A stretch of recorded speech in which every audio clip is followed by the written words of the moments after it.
भगवान। चित्त चेतन मेरा करो चंचलता मिट जाए, अपने ही निज रूप में लीजो मोहि मिलाए।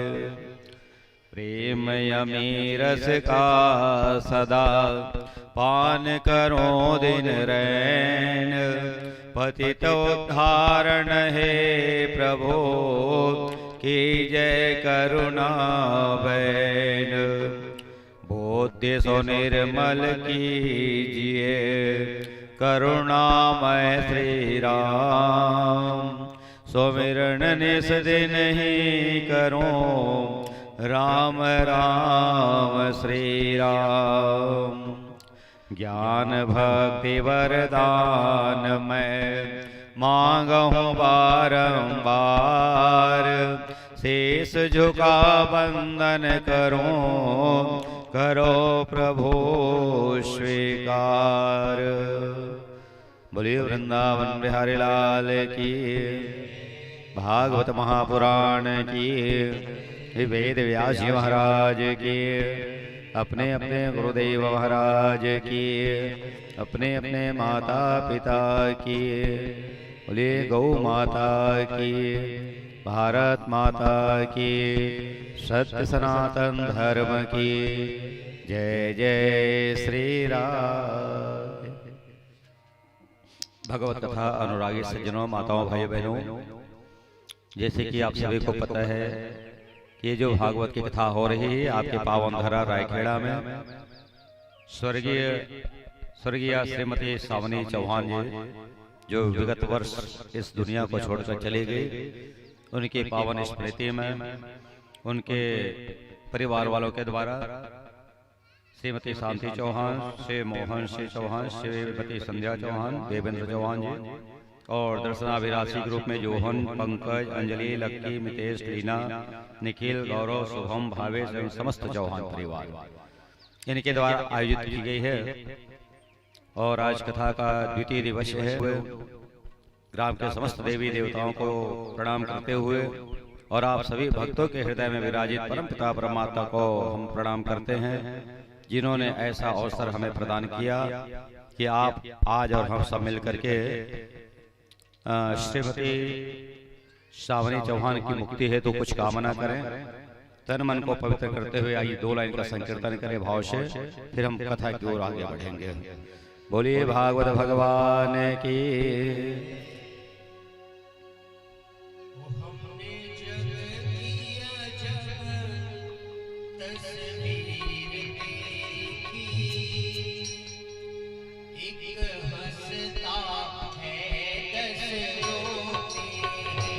हमने जग की अजब तस्वीर देखी, एक हंसता दस रोते।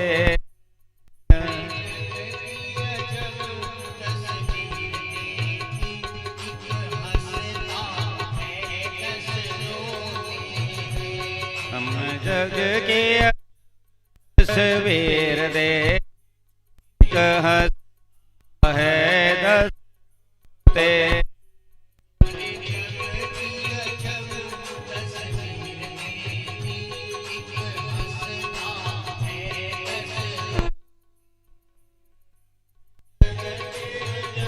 तस्वीर दे एक हंसता दस रो।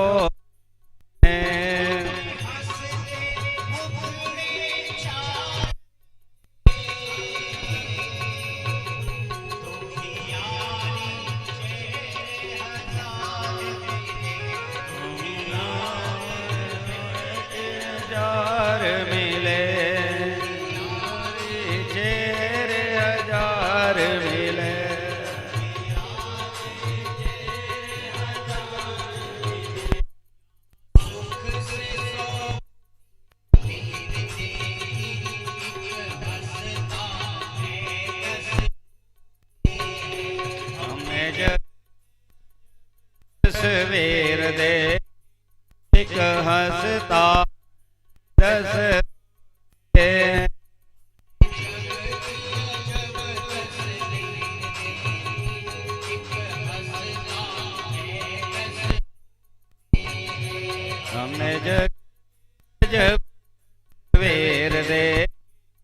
एक हंसता से रोते हैं।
वेर दे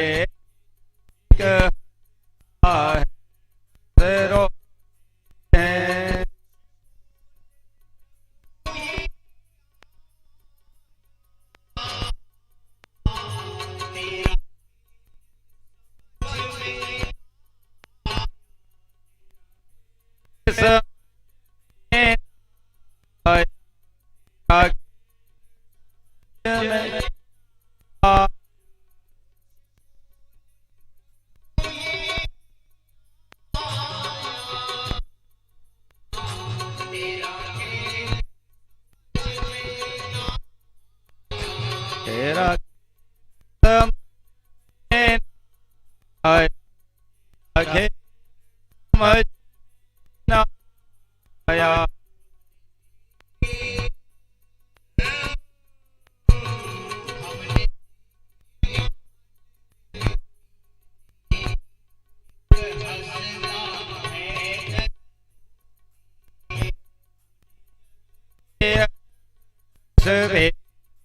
के एक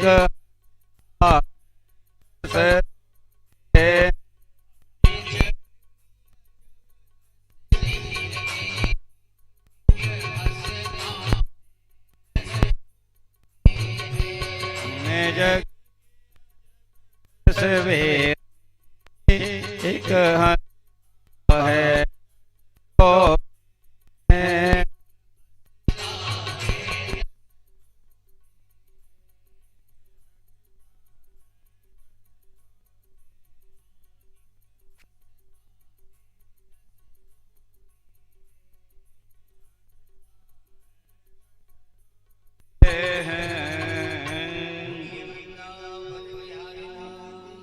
जय हो। भगवत कथा प्रेमी सज्जनों,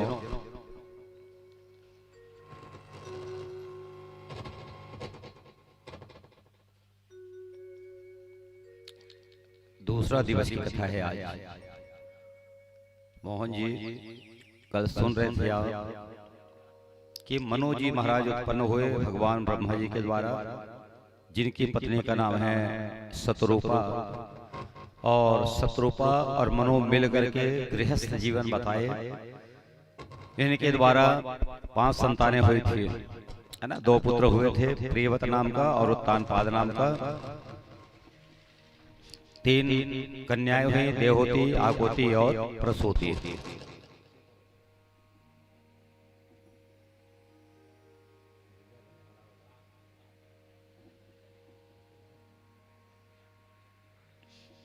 सज्जनों, ये 5 संतानें हुई थी और उसी समय हिरण्याक्ष नाम का जो दानव था, कल आप कथा में सुन चुके हैं ना, समझ में आ गया ना।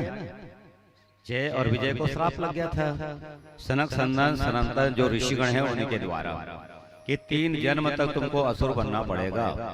हिरण्याक्ष बन करके आया, देवताओं के साथ वो द्वेष करने लग गया। भगवान वाराह बन करके आए और उनको मार करके अपना स्वधाम पहुंचा दिया।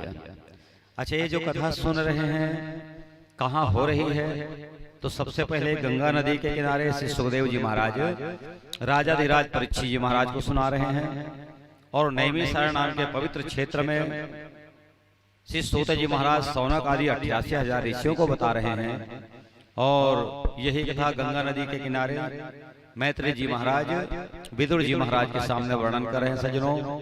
और वही कथा आज आपके पावन धरा रायखेड़ा में बैठ करके मैं आपके सामने निवेदन कर रहा हूँ। तो बस कथा को हमें समझना है और हमारे शास्त्र के बताए हुए जो मार्ग हैं इन मार्ग का अनुसरण करना है। कथा हमारे जीवन के व्यथा को मिटाने वाली है, दुख संतप्त को दूर करने वाली कथा है। जीना और मरना ये संसार की रीति है। अगर ऐसा नहीं होता तो राम कृष्ण इस धरा को छोड़ करके नहीं जाते। धर्मराज धर्म का पालन करने वाले थे, उनको भी संसार को छोड़ करके जाना नहीं पड़ता। इसलिए कभी भी भगवान के ऊपर दोषारोपण न करें। बस एक ही बात का ध्यान रखें, जाहि विधि राखे राम ताहि विधि रहिए, सीताराम सीताराम सीताराम कहिए। बस जिस स्थिति में रखे भगवान उस बात को हमें स्वीकार करना चाहिए। सज्जनों, आज विदुर जी महाराज मैत्री जी से पूछ रहे हैं कि प्रभु अब ये पृथ्वी रूप आधार को पा करके मनु जी महाराज ने कौन कौन से कर्म किए? भगवान ब्रह्मा जी सृष्टि का निर्माण करना चाहते हैं और अपनी छाया के द्वारा मिश्र, अंधता मिश्र, तम, मोह और महामोह, ये जो 5 प्रकार की अविद्याएं हैं इनको उन्होंने उत्पन्न किया, जिससे सृष्टि आगे नहीं बढ़ी। उसके बाद किम पुरुषों को उत्पन्न किया, गंधर्वों को उत्पन्न किया, वानस्पतिक सृष्टि का निर्माण भगवान ब्रह्मा जी ने किया, देव सृष्टि का निर्माण, असुर सृष्टि का निर्माण किया। लेकिन इसके बाद भी सृष्टि जब आगे नहीं बढ़ रही थी तो ब्रह्मा जी महाराज बड़े दुखी होकर के जमीन पर पड़े हुए हैं और उसी समय उनके बाल के झड़ने से जो सर्प हैं ये उत्पन्न होकर के आ जाते हैं, है ना? अच्छा, एक बात जानते हो, सांप है जोखी छुड़ाते मोहन जी, है ना, जानते हो ना? और जब वो जोखी छुड़ा देते तो शरीर में चमक आ जाती है ना? बस यही भाव भगवान ब्रह्मा जी के शरीर से एक त्वचा बाहर निकल जाती है। ब्रह्मा जी का शरीर बड़ा सुंदर चमकदार बन जाता है। ब्रह्मा जी दर्पण के सामने खड़े हो गए, अपनी परछाई देखने लगे। सुखदेव जी महाराज कहते राजा परीक्षित जी से, महाराज उसी समय गंधर्व जो है वहां से प्रकट होकर के आ जाते हैं भगवान के शरीर से, जो उनकी प्रशंसा करने लगे, उनके बड़ाई मारना प्रारंभ कर देते हैं। अच्छा, आप ध्यान देना, जो ब्रह्मा जी के शरीर से एक स्वरूप निकला हुआ था वो बन जाता है संध्या नाम की एक कन्या, है ना? और इसी भगवान ब्रह्मा जी के द्वारा यक्ष को भी पैदा किया गया। यक्ष किसे कहते हैं? जो सबको खा जाने वाले हैं। यक्ष, गंधर्व, किन्नर, ऐसा सब नाम बताया गया अलग श्रेणी में। और राक्षस कौन है? जिनके मन में दया की भावना नहीं होती, जो निर्दयी होते, क्रूर होते हैं, उनको राक्षस कहते हैं। जैसे ब्रह्मा जी को पकड़ने के लिए राक्षस यक्ष दौड़ाने लगे, भगवान ब्रह्मा जी वहां से भाग रहे हैं, संध्या से उनकी मुलाकात हो गई। और संध्या मतलब क्या होता है मोहन जी? संध्या मतलब भ्रम। एक तो सांझ के बेला संध्या कहे जाते हैं, लेकिन ध्यान रखना संध्या का समय ये भ्रम हो जाता है। थोड़ थोड़ अंधियार के बेरा हो गए ना तो रस्सी भी आपको सांप नजर आने लगती है ना? और कई बार सांप घलो रस्सी नजर आ जाता है। ये भ्रम है कि नहीं है? बस तो ये संध्या रूपी भ्रम को दूर करना है। तो कल हमने आपको निवेदन किया था कि घर के दरवाजे पर सांध दीप नमस्तुते, संध्या काल दीपक अवश्य प्रज्वलित करना चाहिए, जलाना चाहिए, है ना? ऐसा उसका नियम था। अब जब कन्या को देखा राक्षसों ने, पूछा अरे देवी तो कौन है, तुम्हारे माता पिता कौन? संध्या ने कहा महाराज मेरे तो कोई नहीं है, न माता न पिता न भाई न बंधु न सखा। कहते तुम हमें स्वीकार कर लो। तो राक्षस की पत्नी बन करके रही है, इसलिए इनको संध्या काल को असुरों की बेला कही जाती है, राक्षसों का समय कहलाता है। कल बता रहे हैं आप लोग, संध्या काल के समय 4 काम नहीं करना चाहिए। संध्यायाम परिवर्जित कौन कौन सा काम? तो कहे भोजन नहीं करना चाहिए, शयन नहीं करना चाहिए, पढ़ना नहीं चाहिए, स्त्री संग नहीं करना चाहिए। 4 धर्म बताए गए हैं। और माता दीति थोड़ा सा गलती करने के कारण से आज पुत्र तो हुए, लेकिन 2 असुर पुत्र पैदा किए, है ना। एक का नाम हिरण्यकश्यपु और एक का नाम हिरण्याक्ष। हिरण्याक्ष को भगवान ने मार डाला वाराह बन करके। और इसके बाद ब्रह्मा जी फिर मन में विचार करने लगे कि अब ये सृष्टि का निर्माण कैसे आगे बढ़ेगा। मानसिक रूप से पुत्र उत्पन्न किए, 10 पुत्र, है ना। 10 पुत्रों में देवर्षि नारद जी महाराज भी भगवान ब्रह्मा जी के पुत्र हैं, लेकिन वो ब्रह्मचारी बन गए, इसलिए उनका विवाह नहीं हुआ, है ना। इन्हीं पुत्रों में एक अत्रि नाम के ऋषि थे, और इनको कहा गया, एक करदम नाम के ऋषि थे, ख्याति वशिष्ठ जी महाराज थे। ऐसे उनके जो पुत्र थे, इनमें करदम जी नाम का जो पुत्र था बड़ा ज्ञानी था, है ना। करदम मतलब क्या होता है? कीचड़, करदम माने कीचड़। और उससे कहा जाओ और पुत्र उत्पन्न करो। करदम जी जहाँ गए, सरस्वती नदी के किनारे बड़ा सुंदर एक आश्रम बनाया। बहुत दूर की कथा नहीं है परीक्षित जी महाराज, हमारे भारत देश की कथा है। इस स्थान का नाम मैं भी आपको बताऊंगा आपको, है ना। जिस जगह में मेरे परम पिता परमात्मा भगवान प्रकट होकर के आए थे, कहाँ? जहाँ करदम जी अपना आश्रम बना करके बैठे हुए थे और मन ही मन भगवान का स्मरण कर रहे थे। कृष्णाय वासुदेवाय देवकी नंदनाय च नंद गोप कुमाराय श्री कृष्णाय वयं नमः। भगवान गोविंद को वो स्मरण कर रहे थे, याद कर रहे थे। कतकदी ने तपस्या करे है परीक्षित महाराज, मालूम है? मात्र 10,000 साल तक, 10,000 साल तक जब वो तपस्या करने लगे, भगवान का सिंहासन डगमग डगमग डोलने लगा। तुरंत भगवान श्री हरिनारायण चतुर्भुज रूप में और सामने भगवान प्रकट हो जाते हैं। आकाश से देवता जय जयकार करने लग जाते हैं। बोलिए कृष्णचंद्र भगवान की। भक्त वत्सल भगवान आज प्रकट होकर के आ गया सजनों। अच्छा, भगवान का रंग कैसा है ना? जैसे हर आदमी का रंग अलग अलग है ना, कोई गोरा, कोई काला, कोई सांवला, है ना। तो विष्णु भगवानों मन के रंग अलग अलग है, ध्यान से सुन लो। विष्णु भगवान का रंग कैसा है? शुक्लाम वरधरम देवम शशिवर्णम चतुर्भुजम। शुक्लाम, शुक्ल माने सफेद, और कैसा सफेद? पूर्णिमा के चंद्रमा आप लोगों ने देखा होगा, कतका सुंदर सफेद दिखते। वैष्णव भगवान के वर्ण रंग जो है सफेद है। कृष्ण भगवान का रंग कैसा है? बड़ा सुंदर, श्याम सुंदर कहलाते भगवान, है ना। कैसे?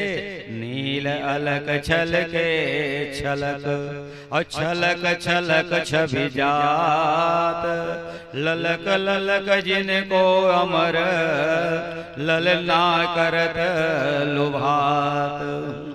भगवान का रंग काला नहीं है, कृष्ण भगवान का रंग, बहुत ध्यान से समझ लेना। लोग कहते हैं कृष्ण भगवान करियर ही से, और में लिखा है करियर ही तेरे, गाना बने मन कहीं लिख देते, अलग बात है ना। भगवान का रंग श्याम सुंदर कहलाते हैं। कैसे? अलसी पुष्प संकाशम, जैसे अलसी के फूल होते। देखो परीक्षित महाराज जी, है ना, ऐसे रहते, लाल नीला पीला, पीला माने नहीं देखे। अरसी के फूल है, उदाई बैठनी साड़ी पहने तीसरे कलर करते, वो देख ले ते बताते सरसों फूल पीला वाले, है ना। अलसी पुष्प संकाशम ऐसा लिखा भगवान का। उसी प्रकार जैसे आसमान, नीला आसमान दिखते ना, वही भगवान का रंग है। अच्छा, अब गणेश भगवान के रंग कैसे है? सिंदूरार्चित दिग गजेंद्र बदन, सिंदूर के समान भगवान गणेश जी का वर्ण बताया गया है। सज्जनों, अब बताओ शंकर भगवान के रंग कैसे है?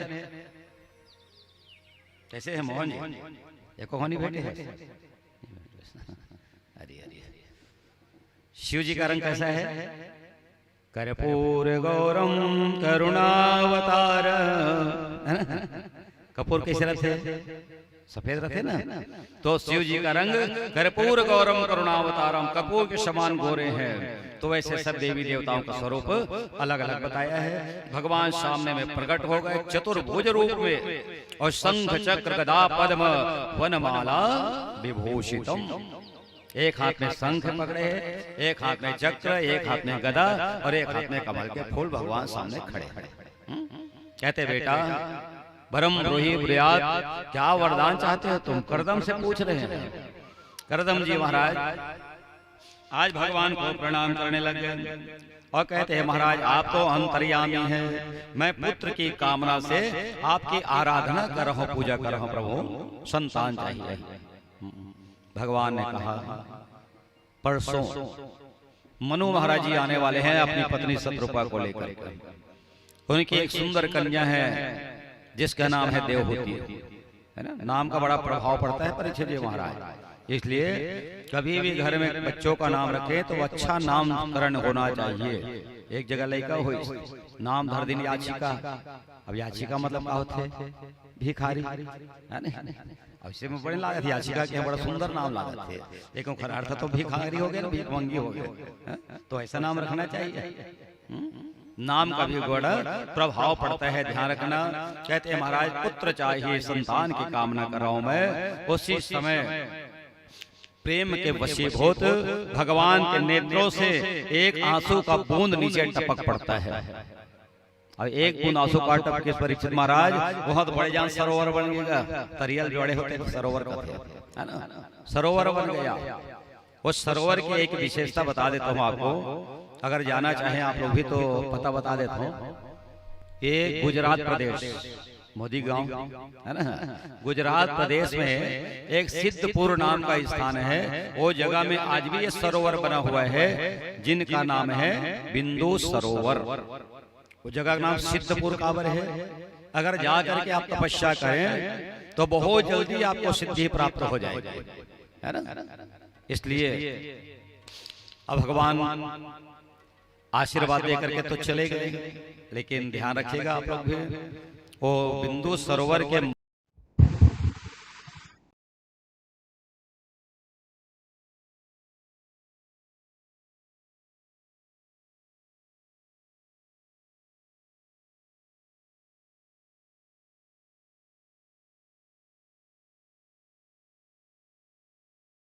नहाई जवान हो जी, और जरा रोग धरे है तो वो नहाई तेरा निरोगी हो जाए।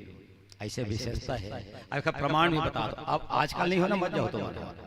अब गए वो जमानक बात अलग रही से। अब ध्यान देना, भगवान तो चले गए। अब उनके जाने के बाद क्या हुआ? ये फिर तपस्या करने बैठ गए करदम जी महाराज।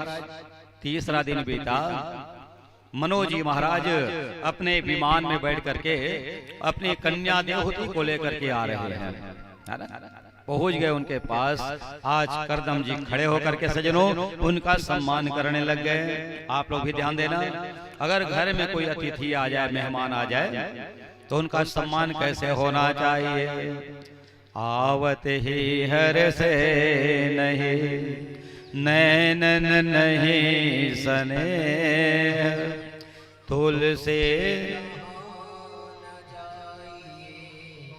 कंचन बरसे में। आप अगर किसी के घर जा रहे हैं और घर वाले को प्रसन्नता नहीं हो रही है तो भूल करके भी नहीं जाना चाहिए। तुलसीदास जी महाराज कह रहे हैं, चाहे उनके घर में कंचन बरसे मेघ, मेघ माने बादल, बादल से सोने की वर्षा भी क्यों ना हो, उनके घर में मत जाना।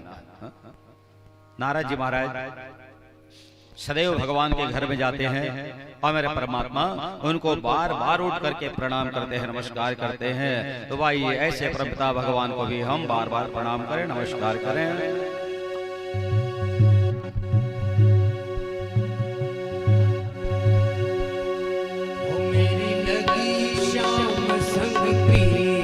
दुनिया क्या जाने मेरी लगी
Keton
सज्जनों,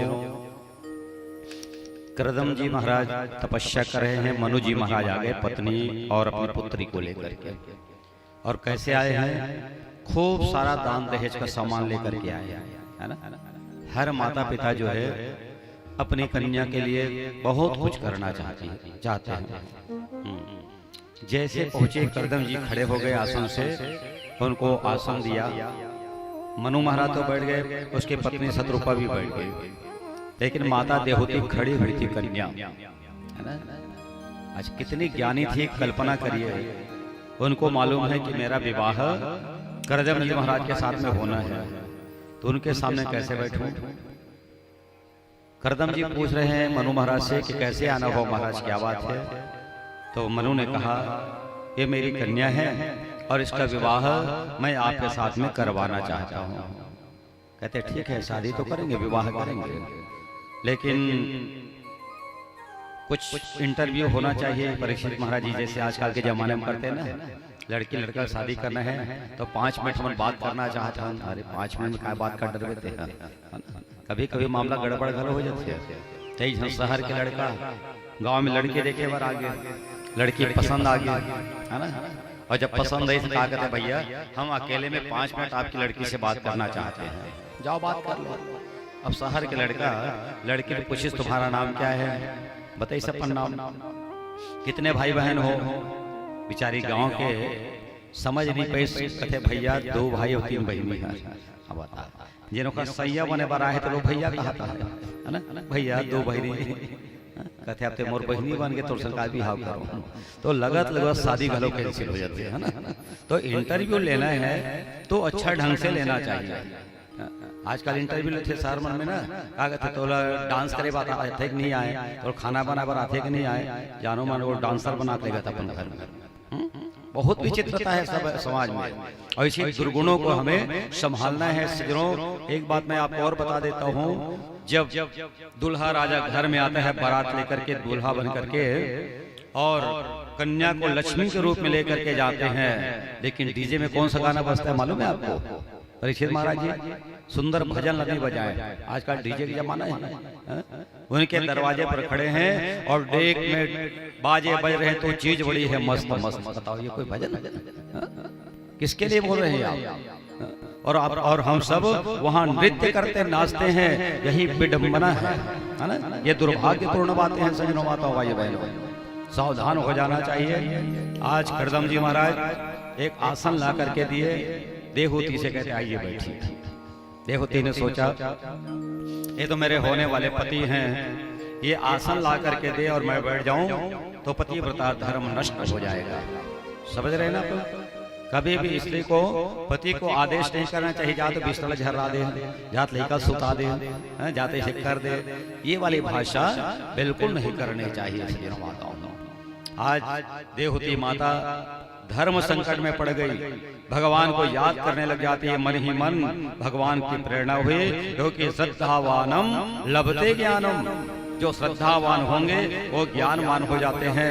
खुद तो जमीन में बैठ जाती हैं और अपना दाहिना हाथ वो चटाई पर रख देती है। उस समय स्वर्ग से देवता फूलों की वर्षा करने लगे, गंधर्व ढोल नगाड़े मृदंग बजा करके जय जयकार कर रहे हैं। ऐसा ज्ञान मेरे प्रभु ने उनको प्रदान किया। उसके बाद करदम जी महाराज फिर कहने लगे कि महाराज बात तो सत्य है कि मैं तुम्हारी कन्या के साथ विवाह करूंगा, लेकिन मेरी एक शर्त है। मनु जी सोच रहे कि फिर कौन सी शर्त आ गई यहाँ? क्या बात है महाराज? कहते इसके गर्भ से जब एक संतान हो जाएगी तो मैं इसको छोड़ करके वनवास चला जाऊंगा, सन्यासी बन जाऊंगा। मनु जी कन्या की ओर देखने लगे। कन्या माता देवहूति मंद मंद मुस्कुरा रही है, मतलब विवाह पक्का, दोनों की शादी हो जाती है, विवाह हुआ। उस समय मनु जी महाराज अपने दामाद से कहने लगे, यह कन्या रूपी रत्न तुम्हें मैं आज समर्पित करता हूँ, निज हृदय का प्यारा टुकड़ा लो मैं आज समर्पित करता हूँ। कहते हैं महाराज मेरे पास देने के लिए कुछ नहीं है, निज हृदय का प्यारा टुकड़ा है और ये कन्या आज मैं तुम्हें दान कर रहा हूँ, कन्यादान। सज्जनों, दुनिया में सबसे बड़ा अगर कोई दान है वो कन्यादान है। जिनके आंगन में किसी कन्या का विवाह हो जाए तो घर आंगन जो है मंदिर बन जाता है, पवित्र हो जाता है। इसलिए पुत्र तो हो, लेकिन साथ साथ कन्या भी अगर घर में हो जाए तो दो कुल को तारने वाली कहलाती है वो कन्या। आज क्या हुआ, वहां से विदा होकर के मनु जी महाराज चले गए। स्त्रियों के लिए पति की सेवा का 3 समय है, आप लोग ध्यान से सुनिएगा। कब कब सेवा करना चाहिए पत्नी को पति का। एक तो जब वो पूजा करने के लिए बैठे तो पत्नी का धर्म,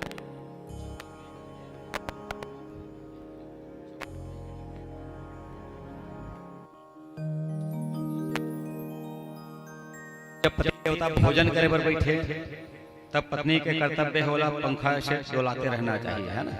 अच्छा, पंखा डोलाना छे कहे है, अवकाश के जाड़ मारे थे वथे डोला देवे तो कलंक हो जाइए, है ना।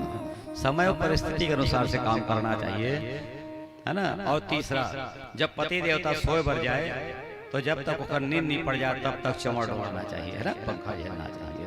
ये तीनों प्रसंग आते हैं हमारे भागवत की कथा में। आज पहला प्रसंग मैं आपको निवेदन कर रहा हूँ, है ना। करदम जी महाराज स्नान ध्यान किए, पूजा में लग गए और ऐसे पूजा में लगे कई हजार साल बीत गए, पूजा से जाग नहीं रहे थे।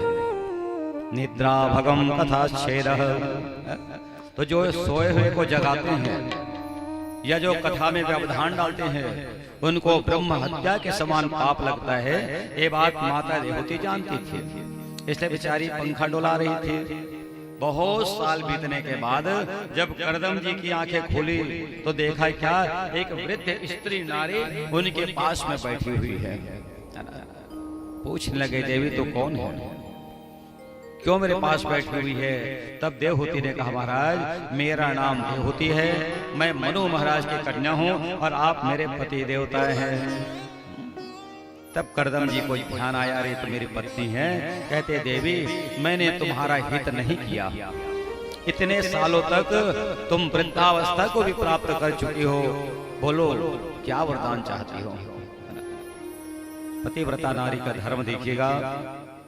आज कहने लगे, प्रभु हे स्वामी, स्त्री तभी पूर्ण कहलाती है जब उनके गर्भ से कोई संतान पैदा हो जाए, है ना, चाहे वो लड़की हो या लड़का, तब वो मातृत्व के सुख को प्राप्त करती है, आनंद की अनुभूति प्राप्त करती है।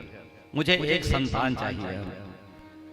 लेकिन महाराज संतान तो आप देंगे, मेरा शरीर जर्जर हो चुका है, हमारे रहने के लिए कोई मकान भी नहीं बना हुआ है, इसलिए पहले ये व्यवस्था आप कर लीजिए। करदम जी बड़े तपस्वी थे सज्जनों। आज एक इच्छाचारी विमान प्रकट किया और अपनी पत्नी से कहने के, देवी जाओ, ये जो सरोवर है जो भी मैंने आपको बताया था, बिंदु सरोवर, इसमें तुम स्नान करके आ जाओ, नहा के आ जाओ। जैसे वो नहाने के लिए गए, देवहूति माता गंगा यमुना सरस्वती गोदावरी कावेरी सरयू नदी जितनी भी हैं, ये सब के सब कोई 13 साल की कन्या, कोई 14 साल की कन्या, कोई 15 साल की, कोई 16 साल की कन्या बन गई सारी नदियां। और जा करके माता देवहूति के शरीर में उपटल लगा रही, चिकित्सा लगा रही है, रगड़ रगड़ के उनको स्नान कराने लगे। तब देवहूति माता ने पूछा, बारे देवियों तुम कौन हो। गंगा जी ने हाथ जोड़ करके कहा, मैया मेरा नाम गंगा है, मैं करदम ऋषि की शिष्या हूँ। कल्पना करिए आप, गंगा मैया साधु संत के चरणों से ही पवित्र होती है, इसलिए संगति बहुत आवश्यक है। मैं आपसे निवेदन करूं कि आप गंगा नहाने पहले मत जाए, तीर्थ यात्रा करने भले ना जाए, लेकिन गांव में यदि कथा हो तो अवश्य ही जाना चाहिए, क्योंकि सारे तीर्थ इस जगह में आकर के निवास करना प्रारंभ कर देते हैं। एक पुण्य निधि नाम के ब्राह्मण देवता थे, महात्मा जी थे, संत थे, और उनके गांव से 4 किलोमीटर में गंगा बहती थी। मोहन जी मात्र 4 किलोमीटर, है ना, लेकिन वो जीवन में कभी गंगा नहीं नही, ध्यान से सुनना है। और 40 किलोमीटर में भागवत कथा हो, भागत भागत चल जाए, कहीं भी कथा, राम कथा, कृष्ण कथा हो तो पुण्य धामा ब्राह्मण चले जाते थे। एक दिन घर से निकलकर वो कथा सुनने के लिए जा रहे थे तो 4 महात्मा जी आ गए जो गंगा स्नान के लिए जा रहे थे। पुण्य निधि को देखा, चंदन चो लगाए हुए थे, पूछा, कहते महाराज यहाँ से गंगा मैया कितनी दूर में बहती हैं? तो पुण्य धामा ने कहा, महाराज मुझे पता नहीं, मैंने सुना है कि यहाँ से 4 किलोमीटर में गंगा प्रवाहित होती है। महात्माओं ने उस ब्राह्मण को गाली देना प्रारंभ कर दिया और कहने लगे, तो वो अधमी है, तो नीच ब्राह्मण है, 4 किलोमीटर में गंगा बहती है और तुम कभी स्नान के लिए नहीं गए, दर्शन के लिए नहीं गए। पुण्य धामा को कोस रहे हैं ना, लेकिन धन्य वो महात्मा जी शांत भाव से कुछ भी बदला नहीं ले चले गए वहां से। चारों महात्मा जब गए गंगा स्नान के लिए, मोहन जी, तो 4 किलोमीटर में गंगा जो है अदृश्य हो गई थी, दर्शन नहीं हुआ। 4 का 14 किलोमीटर पार कर लिए, लेकिन गंगा मैया का दर्शन उनको नहीं हुआ। लौट करके फिर चिल्लाने लगे, कहते, हे मैया गंगा, हमसे क्या अपराध हुआ, आप हमें दर्शन क्यों नहीं दे रही हैं? तब गंगा जी ने कहा, रे मूर्ख ब्राह्मणों, तुमने एक संत का अपमान किया है, पुण्य धामा जो ब्राह्मण है उनका तिरस्कार किया है, इसलिए जीवन में मैं तुम्हें कभी दर्शन नहीं दूंगी। चारों संत रोने लगे, कहते, हे गंगा मैया, पापो अहम पाप कर्मा अहम पापात्म पाप संभवा त्राहि मां गंगा मैया सर्व पाप हरो भव। कहते, हे गंगा मैया, हमारे पाप को आप नष्ट कर दीजिए, हमें एक बार दर्शन दीजिए। तब गंगा जी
गया तो भी दुख देता है ना। इसलिए तो कहा गया, पूत सपूत तो का धन संचय, अपूत कपूत तो का धन संचय। अगर हम पैसा जमा कर करके रख रहे हैं, मेरा बेटा बहू इनका काम आएगा, बेटा यदि नालायक हो गया तो आपके सारी संपत्ति उड़ा देगा, और यदि बेटा लायक हो गया, योग्य हो गया, तो खुद कमा करके अपना काम जो है वो चला लेगा। इसे सज्जनों, माता, भाई बहनों, यदि आपके पास धन है तो धनात् धर्मः ततः सुखम, इस धन को अच्छे मार्ग में हमें खर्च करना चाहिए। हम ये नहीं कह रहे हैं कि केवल दान करना, आपके जो खाने की इच्छा हो उसको पूर्ण करना, वो भोग करना, है ना। सदुपयोग करिए, तीर्थ यात्रा करिए, किसी गरीब असहाय की कन्या है उसके विवाह में आप दान करिए, है ना। मंदिर देवालय में कुछ दान करके देखिए। सच कहता हूँ, दान से बड़ा आत्मिक सुख प्राप्त होता है। कैसे सुख मिलता है बताओ परीक्षित जी महाराज। जतका जहाँ बैठे हो, लान के अगर 100 रुपये चढ़ा दो भगवान में, ईमानदारी से बताओ अखरथे का यही चढ़ाए थे, पूछ ले भैया अखरत हुई वापस कर दो मैं, है ना। शायद नहीं अखरत हुई, मुझे इसे लगती है। लेकिन यही नोट है या 10 रुपया है, घर में कोनो मेरे गिर गए तकिया हाँ बिस्तर झला वो 10 रुपये ना, तो तकिया के नीचे ला, जेब ला, उल्टा पुल्टा करके कई हम खोजे लाते ना। तो सुख कहाँ है? वो धन का सुख परमात्मा के चरणों में है। अपने लिए भी उपयोग करिए, उपभोग करिए, और कुछ दान भी करिए, कुछ उपकार करते रहिए, है ना। तभी आप जीवन में सुख को प्राप्त कर सकते हैं। एक महात्मा जी का अभी भविष्यवाणी हुआ है, मैं आपको बता देता हूँ। 2025 से लेकर के 2030 तक, 32 तक एक ऐसा समय आने वाला है सज्जनों माताओं कि आपके सारा जो नेटवर्क है ना, कार्य, ये सब ठप हो जाएंगे। जैसे जियो के मोबाइल हम धर के आए सब खड़ा वहाँ पर मोबाइल चल भी नहीं करे, बेरोजगार हो गए, धरे धरे घूमे लागते, कोई मेरा हिट हुआ है ना। बता 7 दिन बड़ा है तो ये हाल है। आपको सब ओढ़ा चमचम ले बंद हो गए तब क्या करोगे? खबर कि जतका पैसा खाता माना है तो बैंक मोबाइल में आना है, गूगल पे करना है, फोन पे करना है, जो भी करना है। और तो और बिना मोबाइल के केवाईसी का कोई काम होने वाला नहीं है। और जब सब बंद हो जाइए तो तुम्हारा खाता पैसा कहाँ जाइए? मोदी खाता में जमा हो जाइए, है ना। सरकारी खाता में जाकर के जमा हो जाएगा, फिर ये धन आपका काम आने वाला नहीं है। इसलिए 32 तक नोनी हो जाता, उड़ाना है उड़ाना, है ना। अच्छे कामों में अपना धन का संचय करना चाहिए। आज विमान तैयार हुआ, देवी बड़ी सुंदर हो गई, जवान हो गई, और उस जहाज में बैठ करके इच्छाचारी विमान आकाश मार्ग में उड़ने लगे। उड़ते उड़ते समय बीत रहा था, और माता देवहूति जी के गर्भ से एक नहीं बल्कि सज्जनों 9 कन्या एक साथ जन्म लेकर के आ जाते हैं। प्रेम से वृंदावन विहारी लाल की। आकाश से फूलों की वर्षा हो रही है, गंधर्व ढोल बजा रहे हैं, नगाड़े बजा रहे हैं। अब बताओ, एक के संग जुड़वा बच्चा सुने और तिड़वा बच्चा घर सुने हो, 3 जन हो गई। लेकिन 9 जन तो एक संग्रह हो ही तो देखे मन लागे नहीं का परीक्षित महाराज। हमारा तो हम देवता मन घलो व्याकुल हो गए, कैसन कैसन लड़का पैदा हो गए, लड़की लड़की 9 जन। चलो तो जाके देखे जाए तो सब के सब ब्रह्मा अपन सब लड़का मतलब धर के आ गए, और देवता मन घलो सब सकला गए।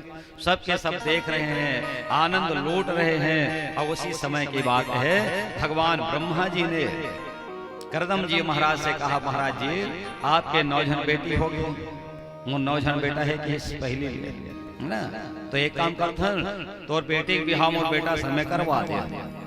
ब्रह्मा जी प्रसन्न हो गए, कहते शुभस्य शीघ्रम।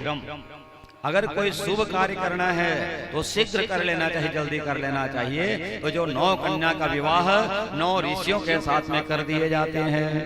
वशिष्ठ जी महाराज की पत्नी का नाम अरुंधति देवी, अत्रि ऋषि की पत्नी का नाम अनसुईया माता, भृगु की पत्नी का नाम ख्याति, और मरीचि की पत्नी का नाम है कला देवी। इस प्रकार 9 कन्याओं का विवाह आज कर दिए जाते हैं, है ना। विवाह तो हो गए। अब शादी विवाह के बाद करदम जी महाराज ने कहा, देवी मेरा कहना था ना कि संतान हो जाएगी तो मैं जंगल चला जाऊंगा, अब मैं जा रहा हूं। माता देवहूति हाथ जोड़ लेती, कहते स्वामी ये तो पुत्री है, अब पुत्री जो है ये पराये धन कहलाते हैं, मुझे एक पुत्र चाहिए। उसके बाद जहां आपकी इच्छा हो वहां आप चले जाइए। करदम जी समझ गए, अरे इनके गर्भ से मेरे द्वारा परमपिता परमात्मा का अवतार होना है ना। समय आया और नारायण जो है श्री हरि नारायण माता देवहूति जी के गर्भ में जाकर के वो समा जाते हैं। और जैसे गर्भ में आए तो स्वर्ग से देवता उनको पाने के लिए तरस रहे हैं। हे कन्हैया हे नारायण आप जल्दी से जल्दी अवतार लेकर के आइए। तेरी याद आई रे, तेरी याद आई, वो आजा आजा रे, आजा आजा रे कन्हई, तेरी याद आई, आजा आजा रे कन्हई याद आई, आजा रे कन्हई, तेरी याद आई, आजा आजा रे कन्हई याद आई, तेरी याद आई रे, तेरी याद आई, याद आई रे याद आई, तेरी याद आई रे, तेरी याद आई, याद आई रे याद आई। आजा आजा रे, आजा आजा रे कन्हई, तेरी याद आई, आजा आजा रे कन्हई याद आई, आजा रे कन्हई, तेरी याद आई, आजा आजा रे कन्हई याद आई। आओ भगवान तरस रहे नैना, भगवान तरस रहे नैना, भगवान तरस रहे नैना, आओ भगवान तरस रहे नैना, तरस रहे नैना, बरस रहे नैना, नैना बरस रहे नैना, बरस रहे नैना, बरस रहे नैना बरस रहे नैना,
भगवान नारायण जो हैं आज माता देवहूति जी के गर्भ में हैं।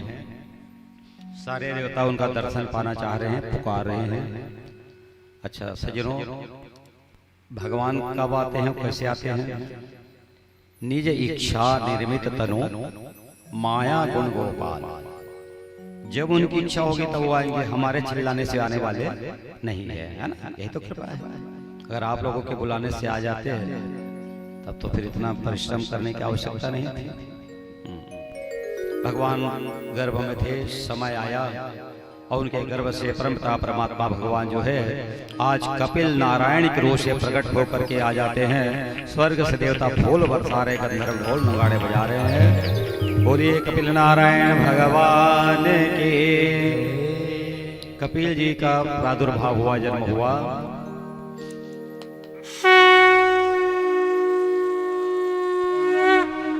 माता पिता बड़े आनंदित हुए और स्वर्ग से सभी देवता भगवान को निहार रहे हैं, है ना, देख रहे हैं। उसी समय करदम जी महाराज ने कहा कि देवी अब तो पुत्र की प्राप्ति हो गई है, मैं जा रहा हूं जंगल तपस्या करने के लिए। भगवान से आदेश लेकर के, माने पुत्र रूपी परमात्मा से वो आदेश लेकर के जंगल की ओर निकल पड़े। सज्जनों, बहुत गंभीरता से श्रवण करना। जब घर में दुख आता है तो आदमी इतने दुखी हो जाते हैं, हताश हो जाते हैं कि घर छोड़ करके सन्यासी बनने के लिए तैयार हो जाते हैं ना। आप जीवन में कुछ नहीं रखे, मैं निकल जाऊंगा, ऐसा है वैसा, बहुत सारी बातें करते हैं। लेकिन ये सन्यासी नहीं है। असली सन्यास क्या है? जिनके घर में इच्छाचारी विमान हो, बिना पेट्रोल बिना डीजल के चलने वाला, कोई खर्चा है उनमें, ऐसा विमान हो, जिनके 9 दामाद हो, और कैसे दामाद, एक से एक वशिष्ठ ऋषि के जैसे, अत्रि महाराज जी के समान ऐसा, और जिनके दामाद हो, जिनकी सुंदर कन्या हो, जिनकी पत्नी इतनी सुंदर सती नारी हो, और ऐसे घर गृहस्थ को जो त्याग करके जाता है वही सच में संन्यास धर्म को जाकर के प्राप्त करता है ना। ऐसे नहीं घर में लड़ाई झगड़ा हुई, बाबा झोल धर के चल इस स्टेशन जहाँ तुम वृंदावन जाओ, अब स्टेशन में की नातिक सुरता आगे, फिर लहुट के आगे को हम वृंदावन जाए, लड़ाई झगड़ा होते रहते। तो ऐसे सन्यासी बने का फायदा है?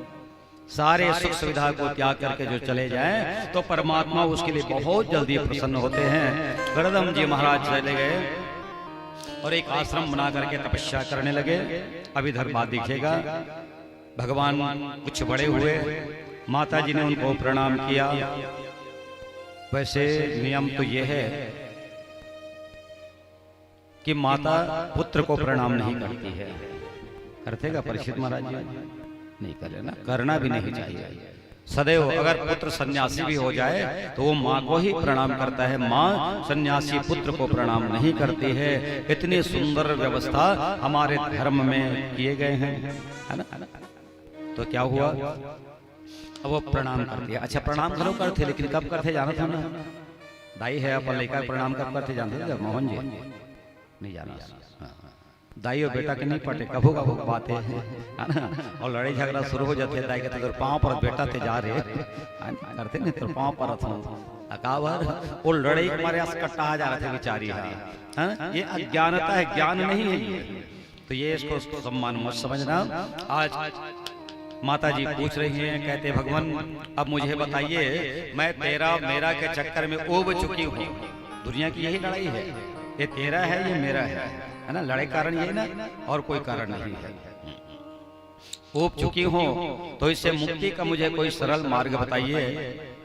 कपिल जी भगवान बता रहे हैं, मैया चाहे मुक्ति पाना है चाहे बंधन में पड़ना है, इसका एक ही कारण है और वो है आपका मन, है ना। क्योंकि मन कभी स्थिर नहीं रहता किसी का।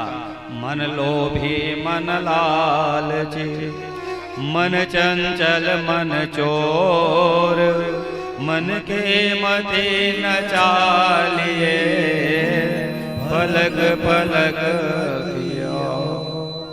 मन लोभी है, मन लालची है, मन बड़ा चंचल है, इसलिए मन के साथ कभी नहीं करना चलना चाहिए, है ना। अच्छा देखो, आप घर में ताला लगा था परीक्षित जी महाराज, है ना, तो तारा लखन चाबी में घुमा दे रहा तो ताला बंद हो गया, ऐसे घुमा के चाबी खुल जाती है ना।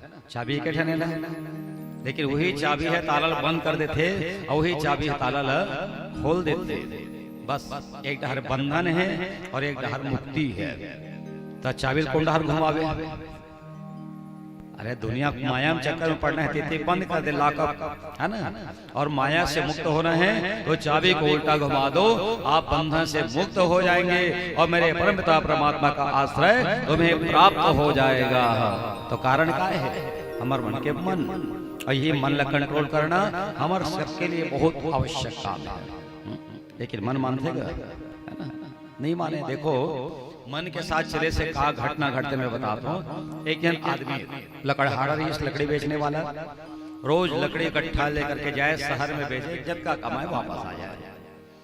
गर्मी के दिन बैसाख के महीना लकड़ी के कट्ठा लेकर के आता है। गांव के बाहर एक ठन कुआं रही, बोला लगी प्यास, लकड़ी गट्ठल टिका दी, रस्सी बाटी रही, सो ये पीली पानी वो है और पी के कथे थोड़ी दिन आराम कर लेते हो। तो कुआं के जो चौरा रखे ना वही में थोड़ी लेट के आराम करे भाई। वही समय एक राजकुमार 10-12 साल के रही सोहे और घोड़ा में बैठ के जा रहा है, टिक टिक टिक टिक टिक लकड़हारा कथे भगवान मैं 40 साल के हो गए हूँ और अभी तक घोड़ा छू के नहीं देखे हो। देख लड़का बड़ लड़का घोड़ा में सवारी करत थे। अब मोरो लकड़ी बने कास के बेचा जाती, धंधा चल जाती, तब हम घोड़ा ले लेते हूँ। अब इसने सोचा सोचा और नींद आगे झपकी आ गया और नींद इस तक आओ परीक्षित जी और लकड़ी बेचा के सपना में है ना।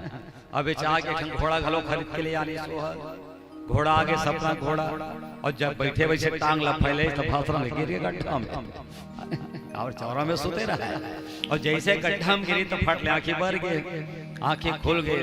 देखिए कथे भगवान मैं सपना घोड़ा बैठे तब तो ये हाल है और जो सही के घोड़ा बैठे देखकर क्या हाल हो तेरा बताओ है ना। इसलिए ध्यान रखना पीपल पान सरिस मन डोला, जैसे पीपल के पत्ता सदैव डोलते रहते ना वही प्रकार हम सबका मन जो है हमेशा डोलते रहता है। इसलिए मन को वश में करना चाहिए। कई जन आदमी कहते मने जी माढ़े मारा तो का करूं अरे अरे तो मन कहूं हवाई जहाज जो कहता लेडर के तो उस समय मनाना पड़ता है ना।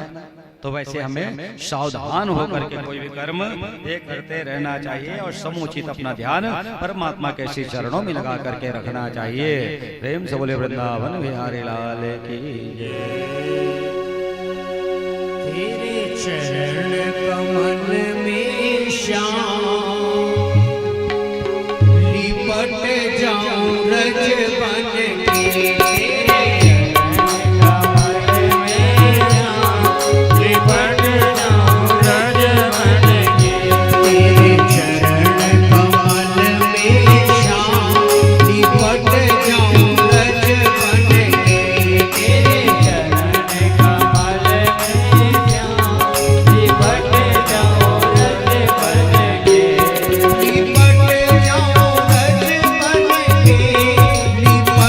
जाऊं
माता देवहूति जो है भगवान से पूछ रहे हैं कि भगवान आपके समुचित भक्ति का स्वरूप क्या है बताइए।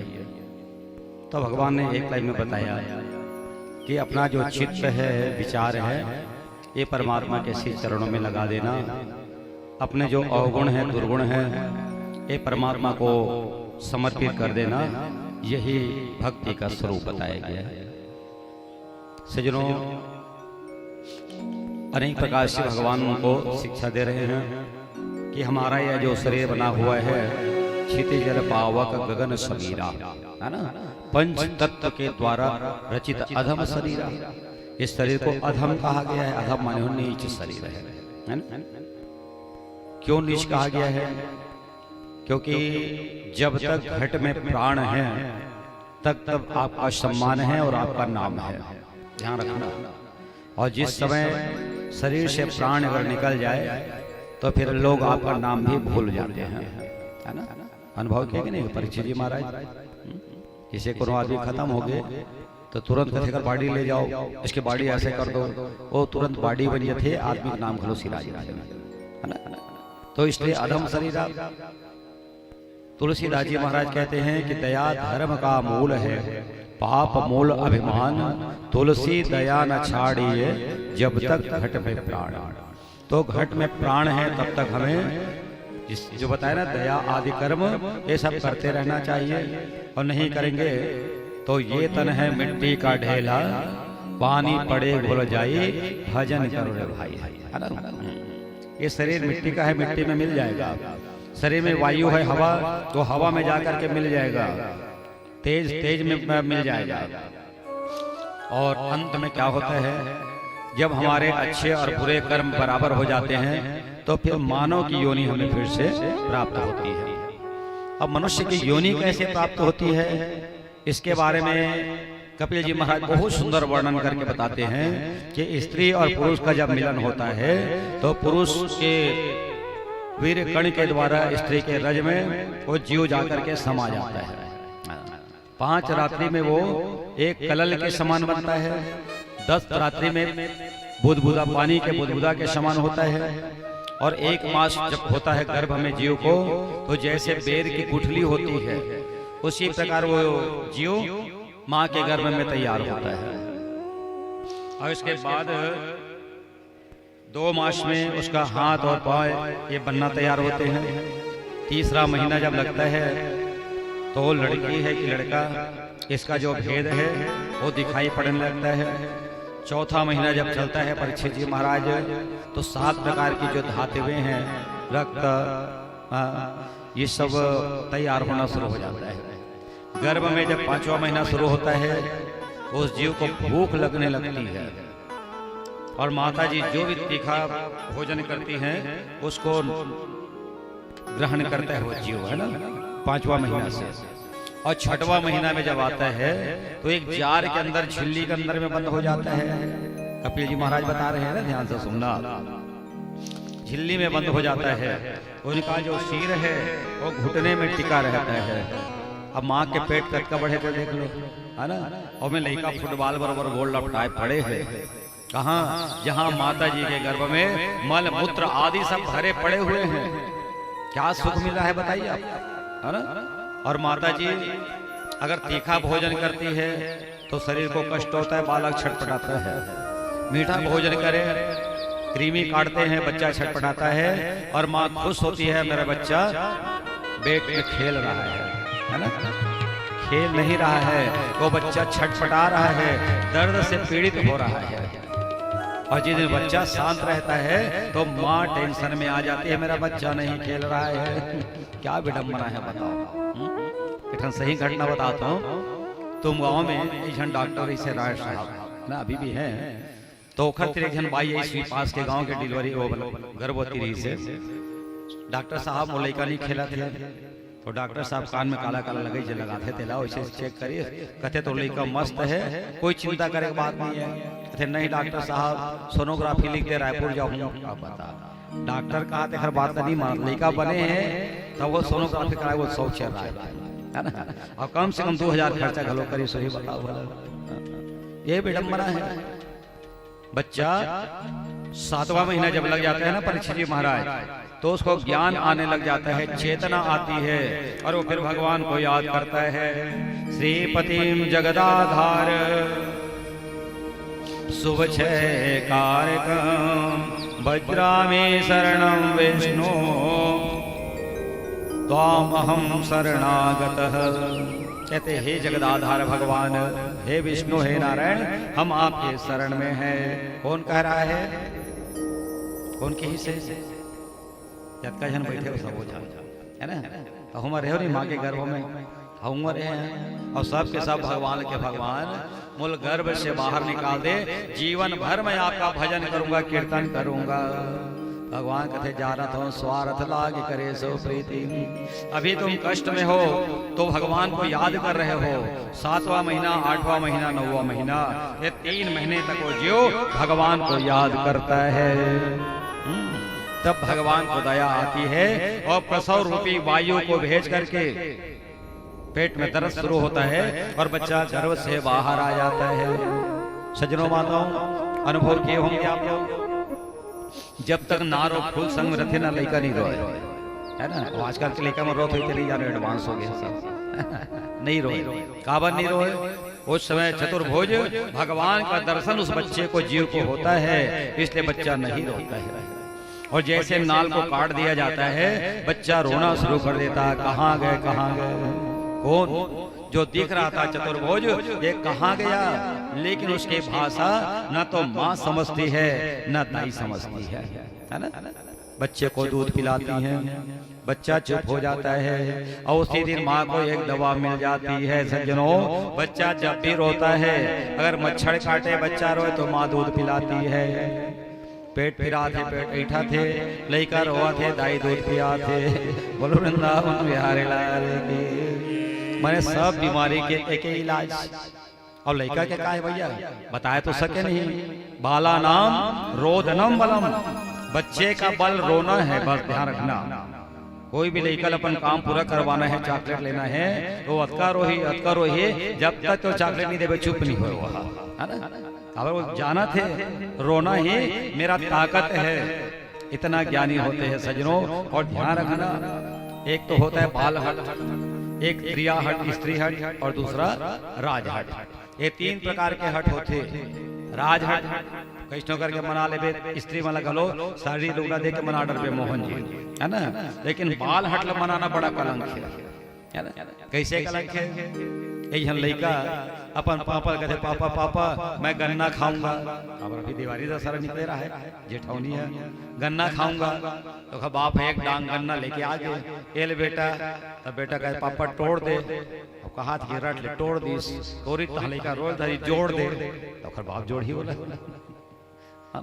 अब लड़का रोए लगे, वो जोड़ दे।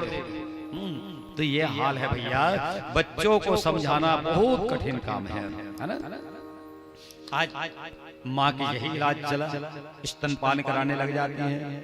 सच कहूं, परमात्मा की कृपा को कभी भूलना नहीं चाहिए। जब दांत नहीं तब दूध दियो, जब दांत भयो तब अन्न उदई। जब बच्चा जन्म लेकर के आता है तो माँ के स्तन में दूध भरने का काम कौन करता है ना। यही परमात्मा की कृपा है ना।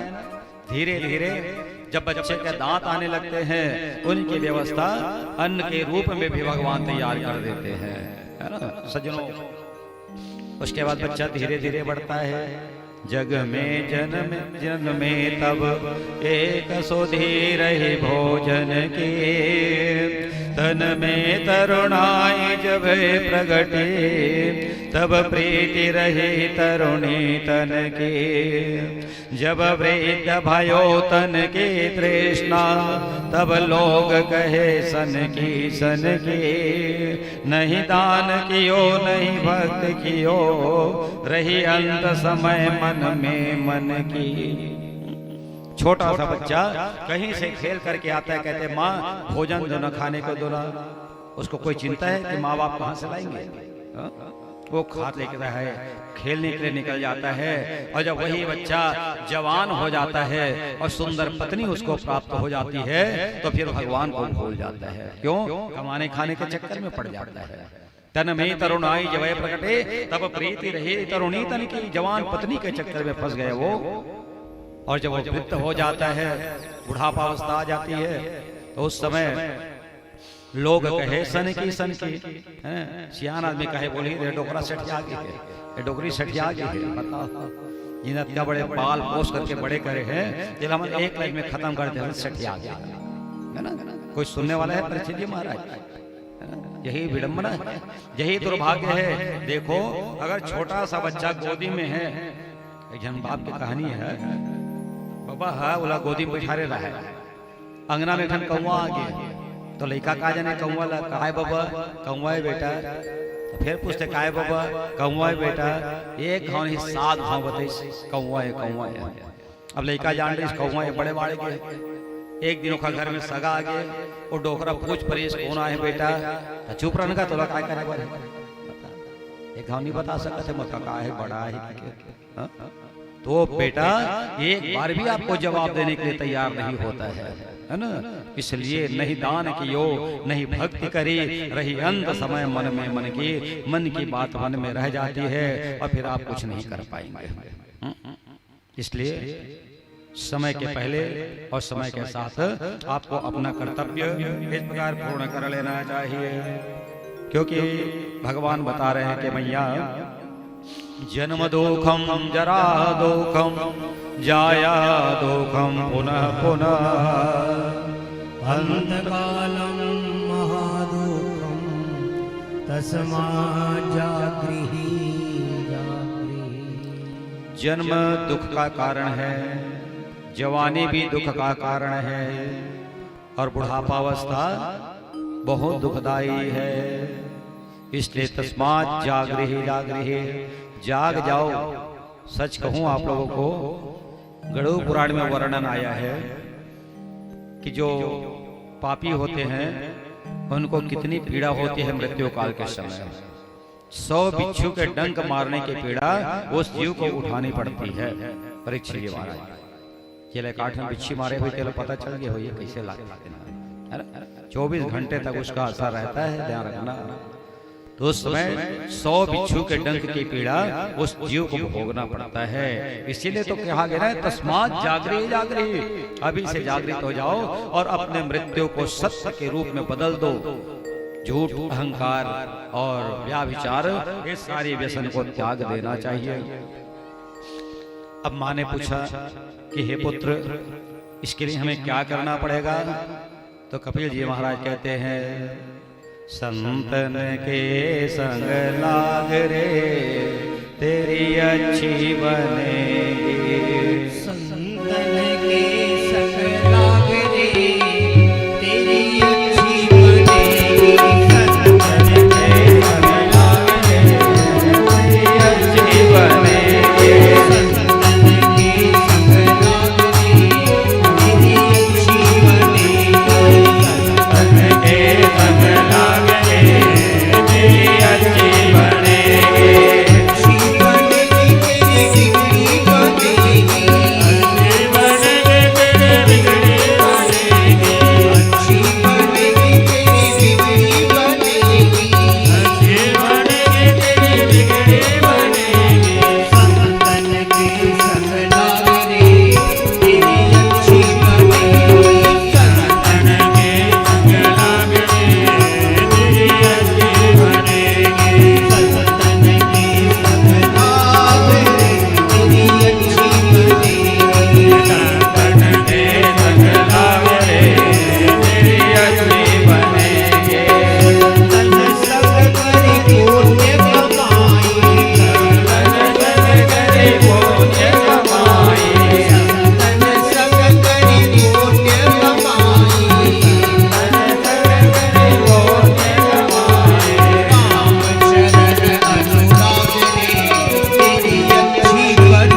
श्री राम।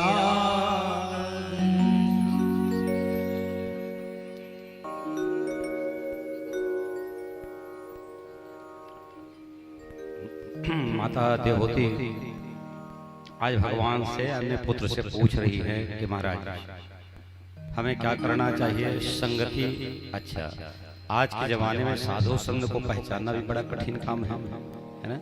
तो संतों के लक्षण क्या है, इनके बारे में जब पूछा तो कहते तितिक्षवः कारुणिकः सुहृद देहिनाम अज्ञात शत्रवः शांता साधवः साधु भूषण।